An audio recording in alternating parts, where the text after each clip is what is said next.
I am the Tofu Golem. Please enjoy the video. You start by preparing the essentials: phone, app update, and a secure connection.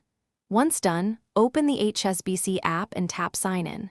Enter your username and password, then provide the one-time SMS or email code to authenticate.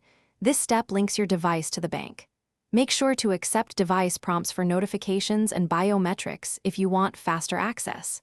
If you prefer, enable Face ID or fingerprint now to avoid typing credentials every time. Once signed in, tap Accounts to see balances and recent transactions. Use the search or filter to find specific entries. To move money, go to Payments, add a payee, scan a QR code, or choose a saved recipient. Enter amount, select currency and payment type, one-off or scheduled, and review transfer limits before continuing. When everything looks right, authorize the payment with your chosen method: biometrics, passcode, or OTP. This double check prevents wrong amounts or recipients from being processed. To finish, configure settings and security. Enable Face ID or fingerprint, set strong passcodes, and toggle transaction alerts so you monitor activity.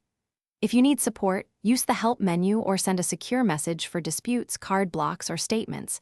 Include device model and app version for faster assistance. If something goes wrong, first log out, check for app updates, or reinstall the app. If that fails, call support, provide the last 4 digits of your account, and recent transaction times for verification. Thanks for watching. Consider subscribing if we helped you today.